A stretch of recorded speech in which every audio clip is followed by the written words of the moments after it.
What's going on, everybody? How's everybody doing? One of these days, I may learn to do those fancy intros like Prepper Nation, like John over there. Have the fancy countdown timer that goes down for like 2 minutes. I know we all love that. Um, but all right, if you hear a little voice in the background tonight, that's because her grandson's over. He's a little guy too, and you may hear some blippy in the background. Okay, so that's not copyright infringement because you're hearing the audio blippy there, YouTube. It happens to be playing over there.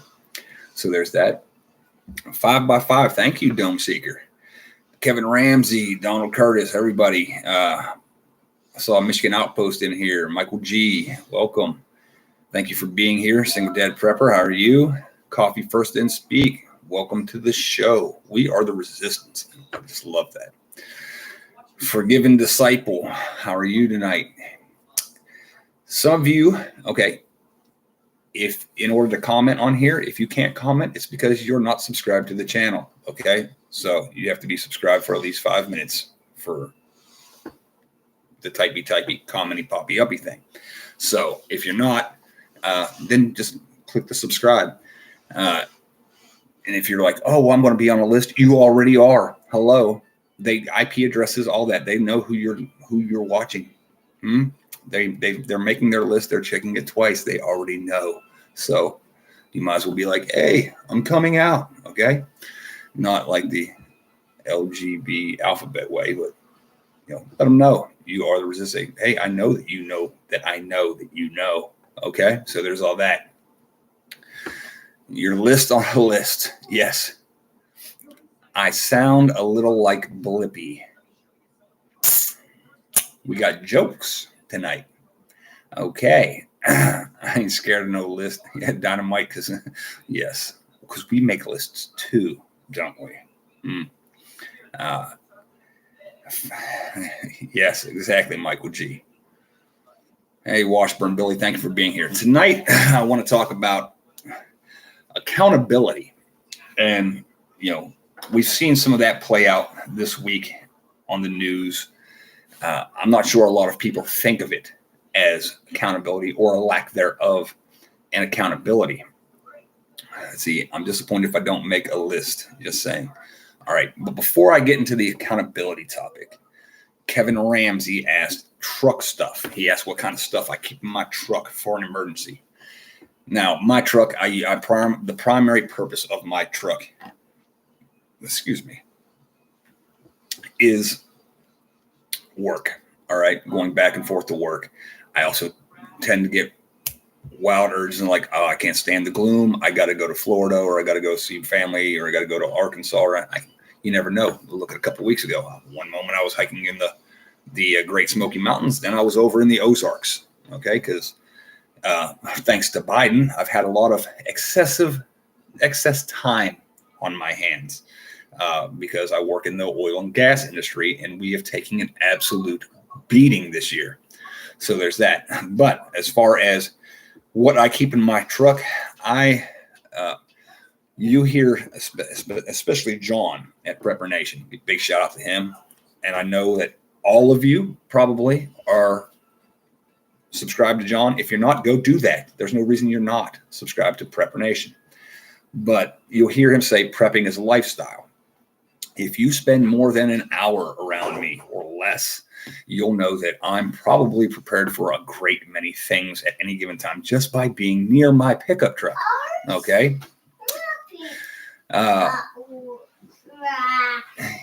little guy throws me off sometimes. For example, under my seat, and I'm not just prepared for me for a situation. Okay? Underneath my seat, top of my head right now, I think I have 5 to 7 hammocks. Okay, the enclosed top hammocks, the micro ones that are this big. I got like 5 or 7 of them. I used to have like a dozen, but I've given them away to people like, oh, that's cool. Here, you think it's cool? You got one? You don't have one? Take it. I've got kookaries underneath my seat. I've got my American Axe Throwing League axe underneath my seat.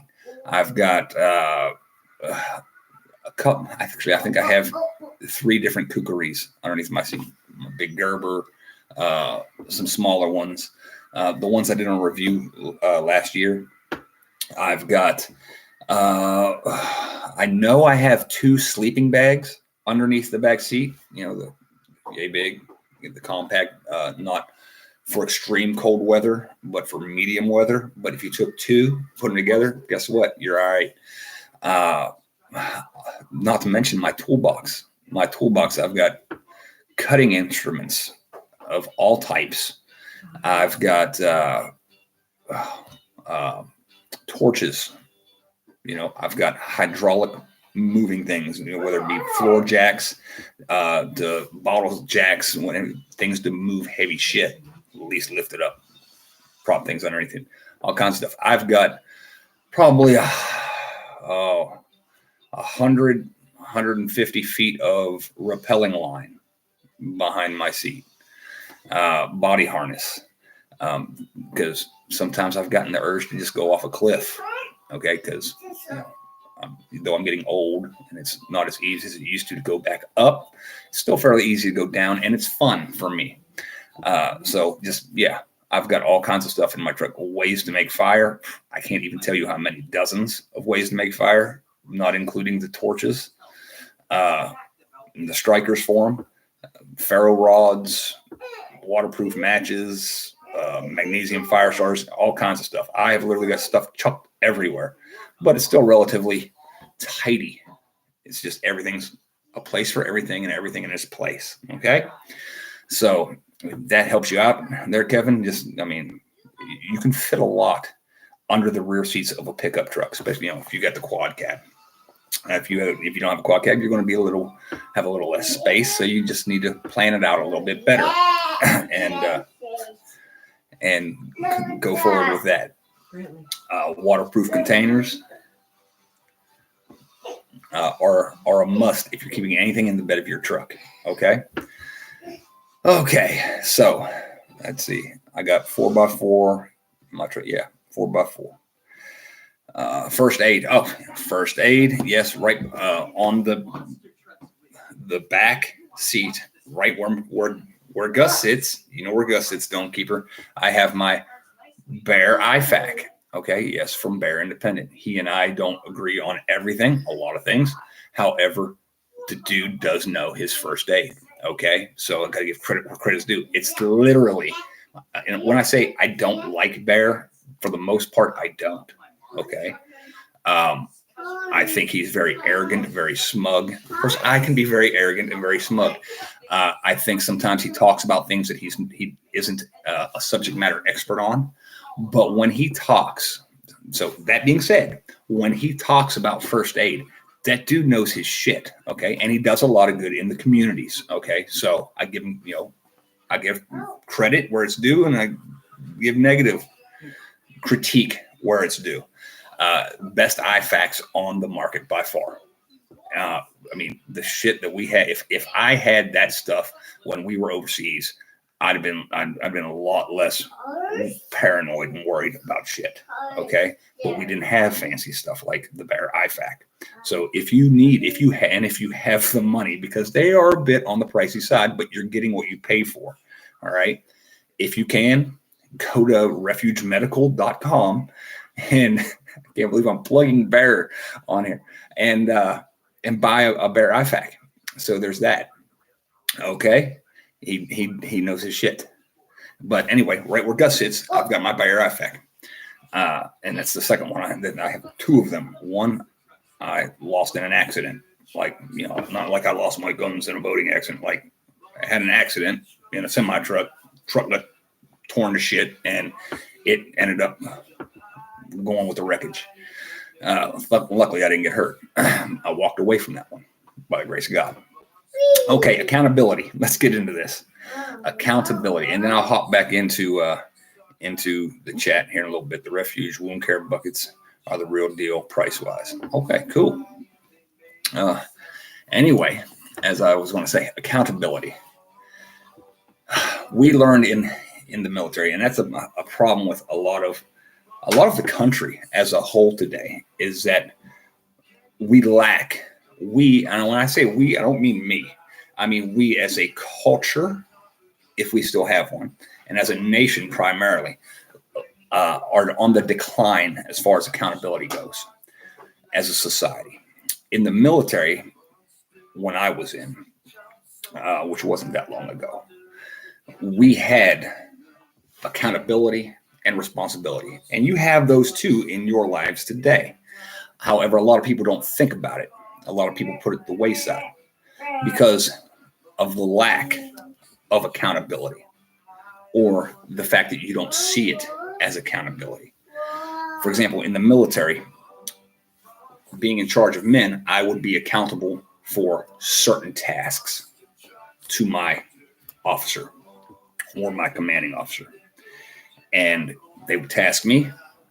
I would then delegate that out to certain people that I felt were responsible enough to get that done, get this task done or that task or the other.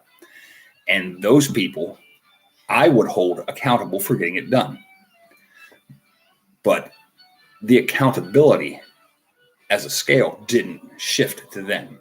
If they failed in the tasks I gave them, that I tasked them with, I was the one standing in front of the old man explaining why I failed.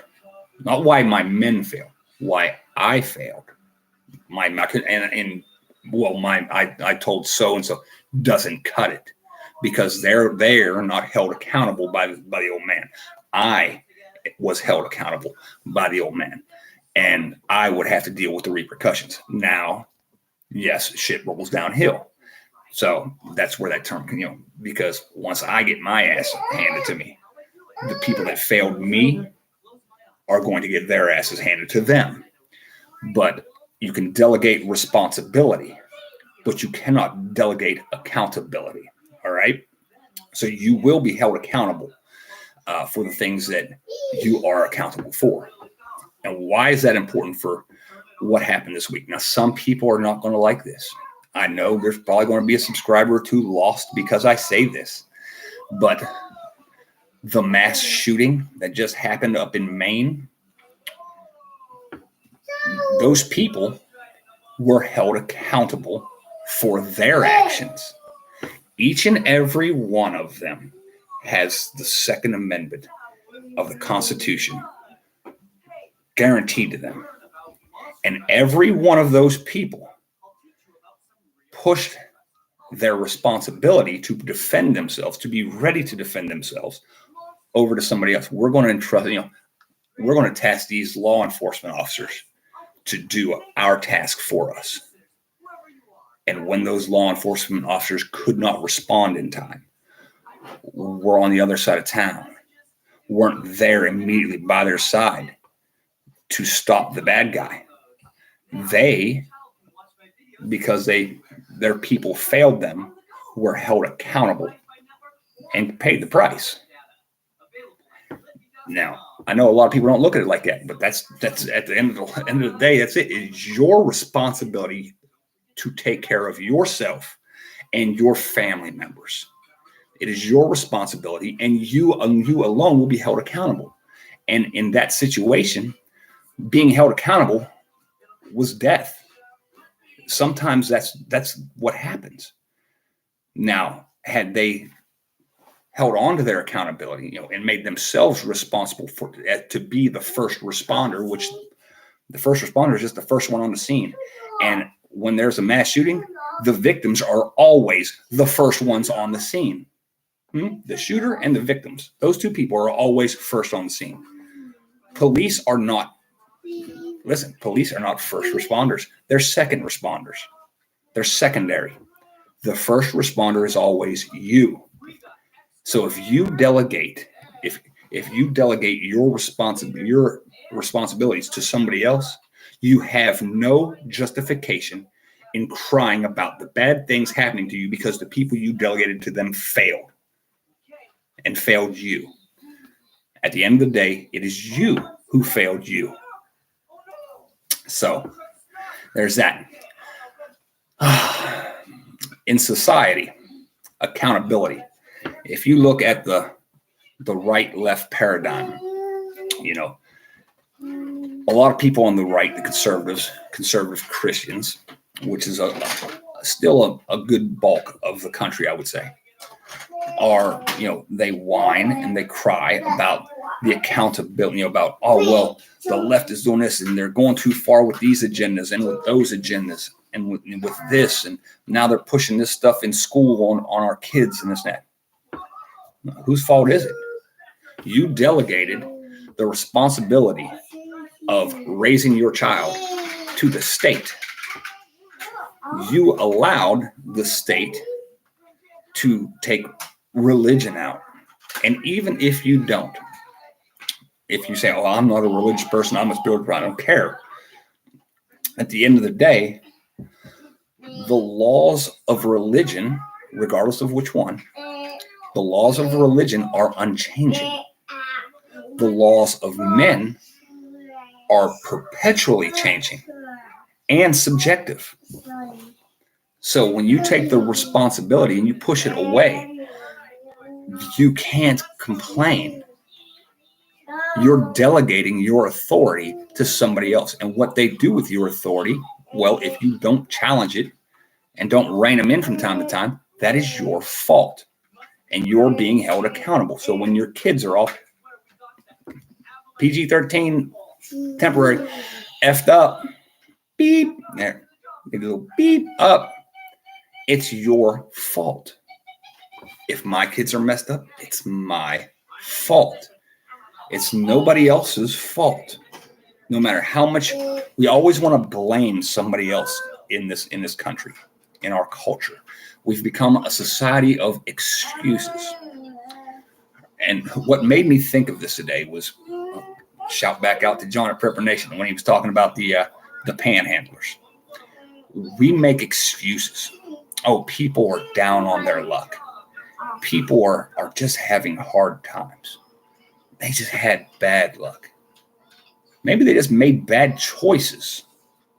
How about that? They made bad choices. 90+% of the time, if you are down on your luck, having bad luck, having hard times, most of the time, if you actually honestly self-reflect, it is because you made a bad choice somewhere along the line, either by not accepting your responsibility or not wanting to be held accountable for your responsibility.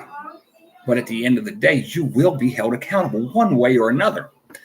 People will say, well, it's karma. Well, no, it was a bunch of bad choices and everybody else saw where it was going except you. If you thought it was a good idea to stick that needle in your arm, well, that was a bad choice. If you thought it was a good idea to pop those pills or snort that line, well, that's on you. I mean, yeah, okay, your daddy touched you wrong when you were a kid. Uncle, your neighbor down the street diddled you. Understand that. But you chose to do the other things. Okay? You chose to buy the drugs, try those drugs. You allowed peer pressure to get involved, whatever the case may be. And we all, a lot of us make excuses because accepting responsibility for something being effed up is not easy. Okay? And it's something that a lot of people nowadays aren't teaching their children. Accept responsibility. I try to pound that into my kids' heads. If you're wrong, tell me. Because if you lie to me, it's going to be worse. And if you can see where you're wrong, what choice you made that got you where you're at, you're less likely to repeat that in the future. We're not teaching this to children nowadays. And people just want to keep making excuses. Oh, well, if we just had this, or if we just had more help with that. Stop making excuses. I don't care why you're homeless. Get cleaned up, get a job. I don't care why you're on drugs. Stop. Oh, it's not that easy. Well, there's your excuse. That's going to be your excuse. It's not easy. Good shit is never easy. The best shit in life is not easy.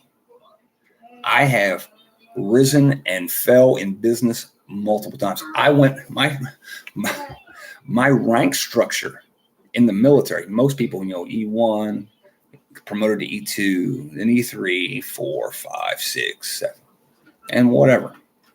Mine was E1, E2, E1, E2, E1, E2, E3, E1, because I effed up quite a few times. But then the last time I hit E1, I had learned from the other ones, and I realized what needed to be done, and I went E1, 2, 3, 4, 5, 6 in 5 years. 6. E6 in 6, which is pretty good. That's pretty good. Mind you, it took me like 4 years to realize how I was messing up. So in total, it took me 10 years to get to 6. But the first 4 was just a ride up and down from E1 to E1. And see somebody Super E6. Yes, Hunter Moon, Super E6. UCMJ. That's right. Uniform Code of Military Justice. I have stood in front of the man like the full birds. All right. Yes.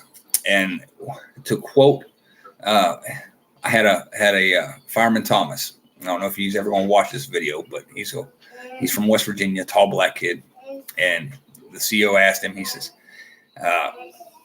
how would you feel if there was a situation, a fire, and he was the only one on the other side and your life depended on him? And this kid, who was, he was a couple ranks over me, 2 ranks over me at the time. He said, sir, with all due respect, I wouldn't want anyone other than him on the other side of that flames. I wouldn't want anyone in this room other than him. And the full bird asked him why. And he said, because everyone standing in this room, he is the only one I know crazy enough and with the balls enough to walk through that flame to get me out. And the CEO, the full bird looked at me and he pointed at him. He said, that young man just saved your military career. And 45 days restriction, 45 days extra duty, half month pay for 2 months, reduction in rate to E1. So,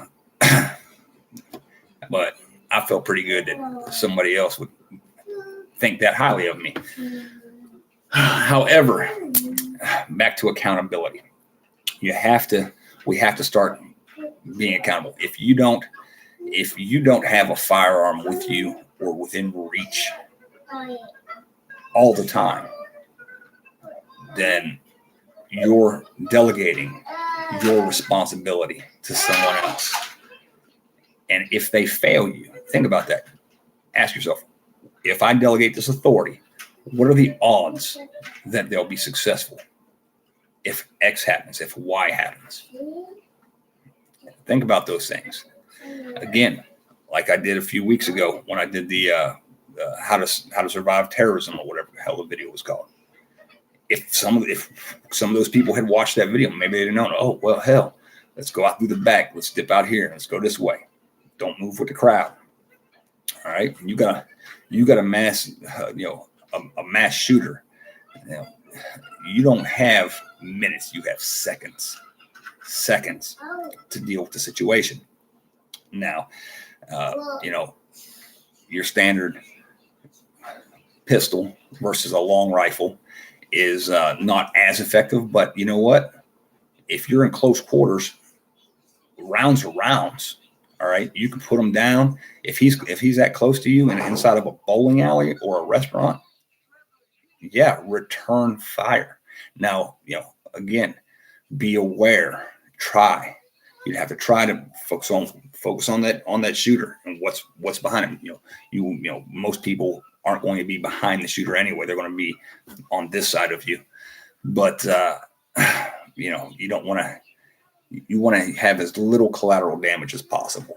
All right, because that goes back to your responsibility and account to keep yourself safe and others in your vicinity safe. And in a situation where someone is, I'm sure a lot of you've gone to the range and you've shot at silhouette targets. When the targets shoot back, your aim diminishes rapidly. Okay. When you are on the move, when you're moving and shooting, your aim diminishes rapidly. All right. So don't think that, I'm just going to quick draw McGraw, put 2 in them and walk away. No, you're probably, if you got a 17 round magazine, 1 in a pipe, you're probably somebody's coming at you with an AR, you're probably going to use every round you got. And even after they're down, you're probably going to keep firing just to make sure. All right. For the untrained people. Now, those of us who have a little more training and control, we're probably going to use as many as we can, then scan for additional threats. All right. But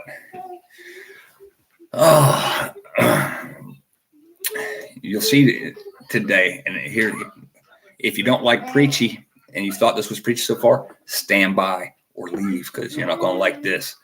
A lot of the people on the left, predominantly left in this country, and on the right, don't want to, or frequently push their responsibility to somebody else. All right. The left cries about, we want freedom for this and freedom for that, and we don't want religion for this and religion for that. And I get that, because they want their laws subjective, and they want the laws to change. They want to be free and without penalties. They want to be able to do whatever they can do. But eventually them doing whatever they can do impedes against those of us who don't like to live that way. And the laws in this book right here, are they're not changing. They're not subjective. They're just, it says what it says, and it is what it is. All right. And I'll show you another book here that has the same laws in it. This one. This is what the Arabs tend to read. This is what the Christians tend to read on this little piece here, and this is what the Jews tend to read on this big piece here. So you have all 3 versions of stuff right here. Now, that being said, a lot of Christians will own one of these. I guarantee most people watching this stream right now have one of these, at least one in their house. The problem is, we go to church on Sundays or Wednesdays or whatever days you happen to go on, and we sit there and we wait for some guy. You may know him well, you may not know him at all, you may just know him from, that's the preacher from church, to tell you what this thing means, what it says. But very few. Now, I know there's exceptions to every rule. Very few of you have actually read this thing from the first page to the last page. Very few. We tend to delegate our responsibility to somebody else. And then we'll sit there on the internet or on Facebook or whatever, and we'll quote small scriptures and small segments and not really have a clue what the actual meaning of it is. All right. For example, how many of you have said in your lifetime, at least once, blood is thicker than water? Oh, that's his brother. Or that's my cousin. Or that's my uncle. That's his uncle. That's, blood's thicker than water. Really? Do you know where that comes from? It comes from here. And what it was saying is that the blood of the covenant is thicker than the water of the womb. It means that you are more of a family to someone who is a believer than someone who is of your family, of your blood. How many of you didn't know that? If you didn't know that, put a 1 down in the comments. If you didn't know that that's where that came from, that's what it meant. It means you are more of a family with a believer of God than you are with someone who's biologically related to you that doesn't. Well, I'm glad you were able to learn that here tonight, all of you. And you know what? Don't believe me. Look it up. It's in the book. It's right in here. All right. And I mean, when I was growing up, blood thicker than water, I was like, what the hell does that mean? Found it in here. And the reason I say that is it's like why I said there's a lot of terrorism in the world. This book here, I will show you. I'll open it up. It's written in Arabic. See, you can see the squiggly Arabic, and it's written in English. And I bought the book originally because when I was first being deployed to the Middle East, I was a firm believer in Sun Tzu, The Art of War. All right, know your enemy, and I wanted to know as much about my enemy as possible. And so I bought the book, and I read the book from the back to the front because they write backwards. Oh, hi, buddy. You want to say hi? Oh, hey, go tell Nani to wipe your nose. He got a cold. Little guy got a cold. He came over and said hi, but he needs his nose wiped. Anyway, I wanted to know my enemy, and I started reading. I was like, okay, well, and that's why I finally realized it was like, wait a minute, half the things the news tells me isn't true. Oh, he's got a sore nose. But the reason we have so much problem with Islamic terrorism in the world is because in most of the world, it's taught to read this in Arabic.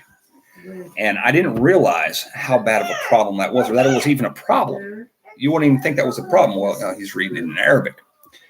I had a friend from northern India, Kashmir region. Kashmir, India, and Kashmir, Pakistan, they're a disputed region. But there are Indians up there who are of the Muslim faith. And this guy, hi, you want to say hi? Come here, sore nose. He did a face plant too. Say hi. Hi. Oh yeah. Okay. Go watch your puppy. And anyway, he read that. He read every day religiously. Religiously. See, no pun intended. But one day, I spoke to him because I was surprised. I didn't know that he spoke Arabic. And so I said, Mohammed, Indian guy named Mohammed. I said, why? I said, you read that every day? He says, yeah. I said, I didn't know you spoke Arabic. He says, I don't. He spoke English pretty good. He could read and write English, but his first language was Hindi. Okay. Second language was English. That's all. And he said, I don't speak Arabic. I said, well, how are you reading that? He said, I was taught to read the script. I can read Arabic. I was like, so you can read it, but you don't comprehend it. And he was like, yeah, that's correct. So for him, it would be like you picking up a Bible written in German. Right now, you could read that. You could read it from front to back and read and pronounce every word in the book because they're written in the same alphabet. But unless you speak German, you wouldn't know what it was telling you. And so they relied on pushing that responsibility out. They relied on their preacher. They called them imams. They relied on their preacher to tell them what the book meant, what each chapter and verse said. When you have a population of people, whether they be Christian, Jew, or Muslim, that relies on someone else to tell you what your religion means, you've got a problem. Okay, you've got a big problem because they can tell you anything. Oh yeah, go. You want to go? You fast ticket to heaven? Strap this on and walk into that building and detonate. All right. Look at the Crusades. All right. You think there weren't people that were just as fanatical on the Christian side during the Crusades? Oh yes. Whenever you have religious fervor and ignorance coupled together, you have a very good chance of very nasty shit happening. Okay? What are you doing, buddy? Hey. Go watch Blippi. Go. All right. So know what is being taught to you. Know what is being taught to your children. Know what your responsibilities are in this life. Okay? And take back your responsibilities where and when you can. These things will doing that will help you succeed more in life. But if you keep pushing them up, then you don't have anyone to blame but yourself when you don't succeed or when shit goes sideways real fast. Let's jump into the chat. Let's see. Not applicable situation. Always be on. Bug out, not applicable. Yes, bug out is not always applicable. Ineptocracy. I like that. It reminds me of idiocracy, ineptocracy, ineptitude. Bug out is not always applicable. Not always applicable. Always be armed. Yes, there is no. And if you make an excuse for why you can't be armed, that's all it is an excuse. My job won't let me get a new job. Oh, well, where I live, move. Will it be easy? No. The good thing, I said it already tonight, the good things are very rarely easy to do. All right.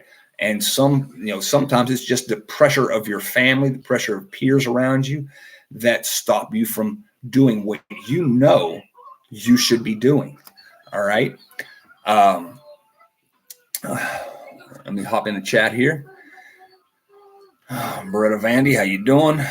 Why I like decision. I don't understand that quite, Lady Smith. Any questions?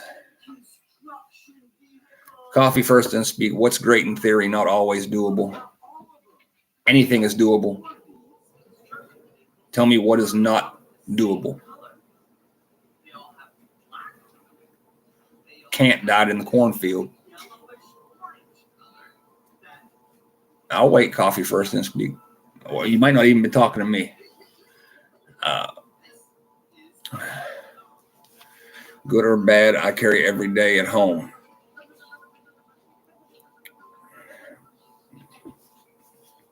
Again, moving out of state. That's very doable unless you're incarcerated. And then if you aren't incarcerated or you're just on parole or probation, you can get a travel permit. There is literally no way you cannot move out of state unless you're actually like chained to something. Would it suck? Would there be other hardships that might be entailed? Yes, but it's not impossible. So it's just an excuse. Anything else is an excuse. There are reasons why you won't. I won't because of this. There's no I can't. There's I won't. I'll choose not to. And that's entirely up to you. But there's no I can't. I can't die in the cornfield. Tell us your welfare plan again. You remember that? Oh. Know who's responsible. Yes. Man having a baby. What? Men don't have babies. If you look at LGBT, yeah, the B, yeah, LGB, bi, that affirms there are only two genders in their own shit. So there's that. Oh, did I just hurt somebody's feelings with that? Yes, men cannot have babies. My welfare plan. All right, my welfare plan was simple: 1, 2, 3, 4. It was a 4-year plan. Anybody that goes into government housing has 100% their housing paid for, which they do, and 100% of their tuition paid for, or vocational, whatever, paid for. The second year, that goes down to 75%. The third year, it goes down to 50%. As far as like getting a check from the government, they'll still have their rent paid for and their college paid for, but that extra check they get for just whatever, food, money, just buy stuff, goes down. And in the fourth year, they're out with at least a 4-year degree or a vocational degree, and they can never come back into the system. That's it in a nutshell.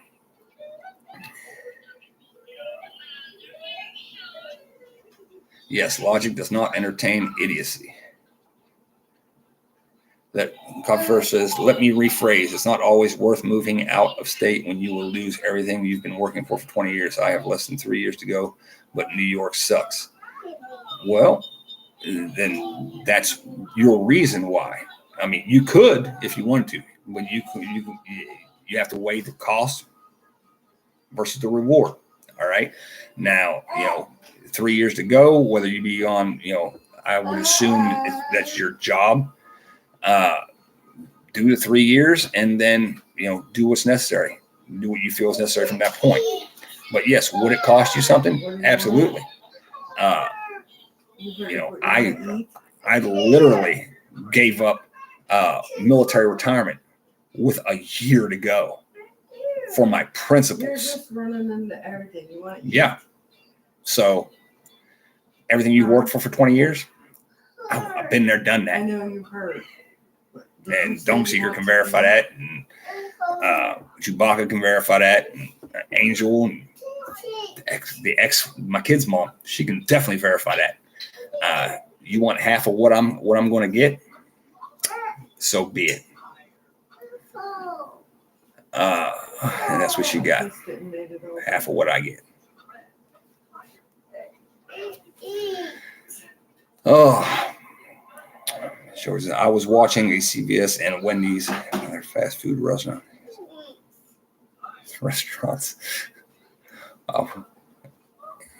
I was. It was like just random thoughts just fell out there, window liquor. Got to get up at 2 a.m. and watch the snow. So, all right, Mr. Outpost, thank you for being here. Appreciate you. In your day, everyone had a buck knife, Wisconsin. Yes, and I've literally carried knives. I had my Rat 5 knife on my hip at a playground in the mall. All right, one of the indoor play places. And a woman asked me, why do you have a knife? I was like, because I use it at work. She's like, oh, and she took her grandkid and left because she was scared. All right. And I said, well, normally I have a gun. And I was like, but I don't have it today. And this was a while back. And we ran into her last week, her and her grandson, at the mall. My boys recognized the boy and they were playing. And she's like, oh, he made friends quick. I was like, what? They were playing the last time that you were here with him.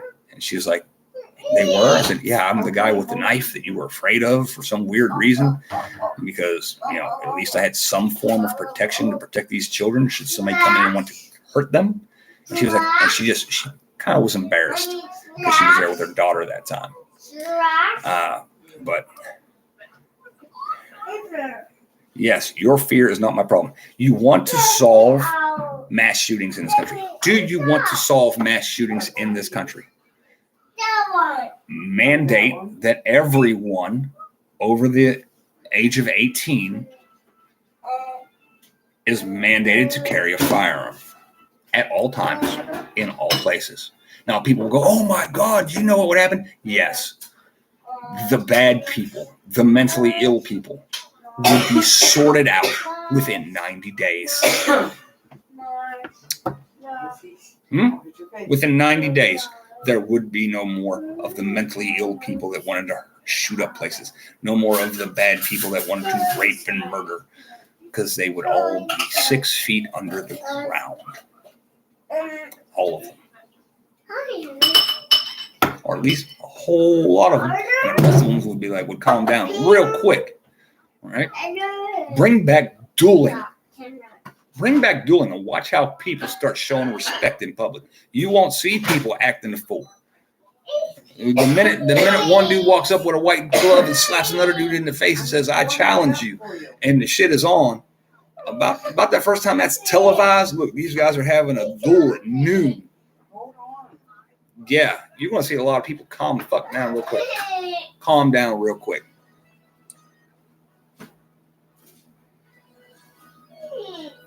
Yeah, you're fine. At least a fine if you're not carrying it. Where's your firearm?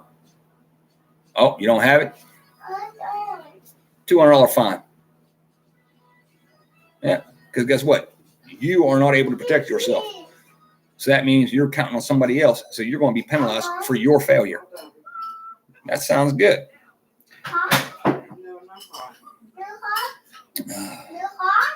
Social Darwinism, exactly. Thanks for the little hearts. I don't even know what that does, but I see little hearts floating up once in a while. Click the shit out of it. Just have fun. Could y'all hear him? He's over here singing now. Brantley. Blippy's on. Look. All right, guys. Exactly. They fine you if you don't have health insurance. Those days are gone unless you stand together. Exactly. And I mean, when you delegate your responsibility, there's a video going around right now, and it's a few years old, quite a few years old, of a state police officer shooting a white guy, we'll say a white guy, on the side of the highway because the guy had an accident. He rear-ended a semi truck or something, and they called the police. So the cop pulls up. The guy hops out of the car with his wallet in it. He got his wallet in his hand. He hops out of the car. The cop freaks out, yells, "Show me your hands! Drop what's in your hands!" And just pow, pow, pumps two into this dude's abdomen. All right, and it was ruled as justifiable because the cop was in fear for his life. Now think about that. The cop was in fear for his life. He wasn't in the middle of a traffic stop. He wasn't responding to a scene of reported violence. He was responding to a scene where the people on the scene had a fender bender and called him, "Hey, can you come write up this report?" So now, had I been in that situation and the driver hopped out don't like meatballs and sent rounds downrange, or I was in the truck in front and saw the cop, a cop shooting at the guy who rear-ended me, I would probably return fire at the cop because it's my responsibility to save this dude who isn't doing anything wrong. I give a damn what you're legally allowed to do. I don't care if you're legally allowed to shoot somebody because you have a badge. I will shoot you back if you're hurting somebody who is innocent. All right? Your ineptitude, your inability to rationally think should not be a burden on the rest of society. Okay? So, last thing I ever do is calling the police. Screw that. Don't call on government. Exactly. You are the first responder. The police are always secondary. Yep. And it always gets worse when government gets involved. All right. I've wasted enough of your time. I appreciate each one of you being here. Thank you very much. Share this, click the like, do all the whatever. Hit the little heart things because I'm curious. I don't even know if I can hit that. Can I hit my own little heart thing? Heart 100%. I can put 100% in there. I don't know what that is. What if I hit it? Oh, I hit it and it goes up too.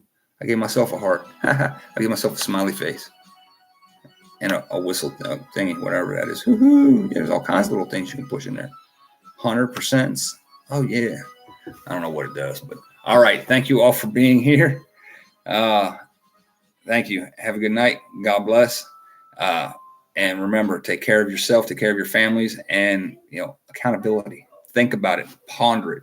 Where am I lacking in accountability for my stuff? All right, and shit start to get better for you. All right, God bless. I'm out.